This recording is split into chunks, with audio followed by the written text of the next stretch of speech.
किसी छोटे से गांव में अब्बू खां नाम का एक साधारण और सीधा साधा आदमी रहता था। वह मेहनती और ईमानदार था, लेकिन कभी कभी उसकी भोली प्रकृति उसे मुसीबत में डाल देती थी। एक दिन उसे कहीं से एक बकरी मिली। अब्बू खां बहुत खुश हुआ, क्योंकि बकरी उसके लिए बहुत उपयोगी हो सकती थी। उसने बकरी को अपने कंधे पर उठाया और अपने घर की ओर चल पड़ा। रास्ता लंबा था, सुनसान था और सूरज धीरे धीरे ढल रहा था।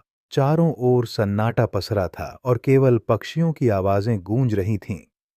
अब्बू खां के मन में खुशी थी कि अब उसके पास एक बकरी होगी जो उसके परिवार के लिए दूध और अन्य जरूरतें पूरी करेगी। थोड़ी देर चलने के बाद रास्ते में उसे 3 ठग मिले। ये ठग बड़े चालाक और धूर्त थे।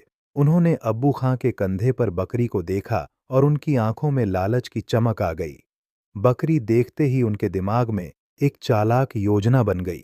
वे जानते थे कि अब्बू खां अकेला है और इस सुनसान रास्ते पर कोई उसकी मदद करने नहीं आएगा। तीनों ने आपस में नजरें मिलाईं और फैसला किया कि वे मिलकर बकरी को हथिया लेंगे। इसके लिए उन्होंने एक चालाकी भरा तरीका अपनाया। तीनों अलग अलग हो गए ताकि उनकी योजना संदेह पैदा न करे। सबसे पहले एक ठग अब्बू खां के पास आया। उसने बड़े आश्चर्य से बनावटी ढंग से कहा, अरे भाई साहब, ये आप कंधे पर क्या उठाए जा रहे हैं? यह तो कुत्ता है। आप इतने समझदार लगते हैं, फिर कुत्ते को कंधे पर क्यों लादे हैं? यह तो बिल्कुल गलत है। अब्बू खां को उसकी बात सुनकर गुस्सा आ गया। उसने झिड़कते हुए जवाब दिया, क्या बकवास कर रहे हो? अंधे हो गए हो क्या? ये साफ साफ बकरी है, कुत्ता नहीं। ठग ने तुरंत नाटकीय ढंग से कंधे उचकाए और बोला, अच्छा, मेरा क्या जाता है? मैंने तो आपको बता दिया। अब आपकी मर्जी। अगर आपको कुत्ता ही कंधे पर ले जाना है तो मुझे क्या, आप जाने, आपका काम। यह कहकर वह हंसते हुए आगे निकल गया।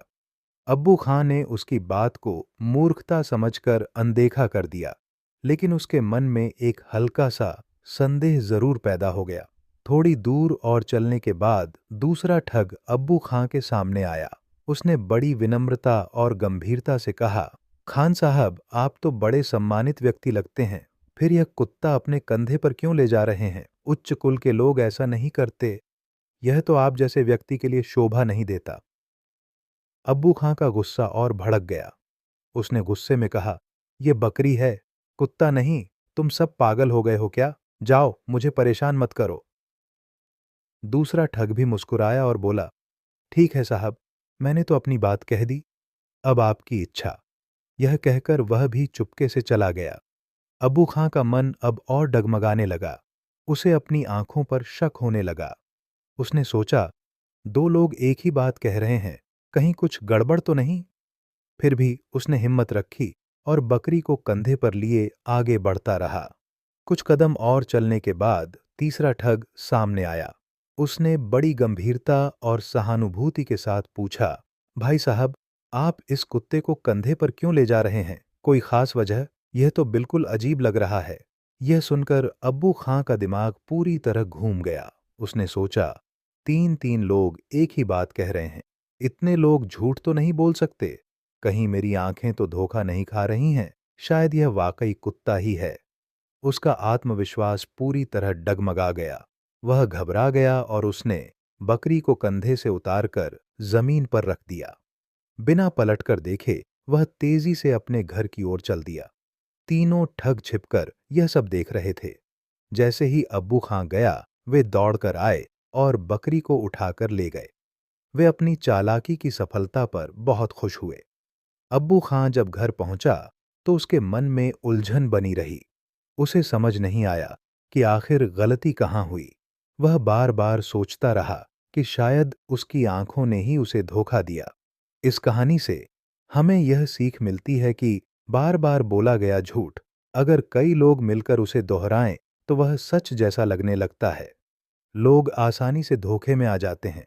हमें अपनी बुद्धि और विवेक से काम लेना चाहिए। दूसरों की बातों पर आंख मूंद कर भरोसा करने से पहले हमें अपनी समझ से सच्चाई को परखना चाहिए। यह कहानी हमें सिखाती है कि धोखेबाज लोग अपनी चालाकी से दूसरों को बेवकूफ बना सकते हैं, लेकिन अगर हम सतर्क और समझदार रहें तो ऐसी चालबाजियों से बच सकते हैं। हमें अपनी आँखों और दिमाग पर भरोसा रखना चाहिए ताकि हम झूठ और सच के बीच फ़र्क कर सकें।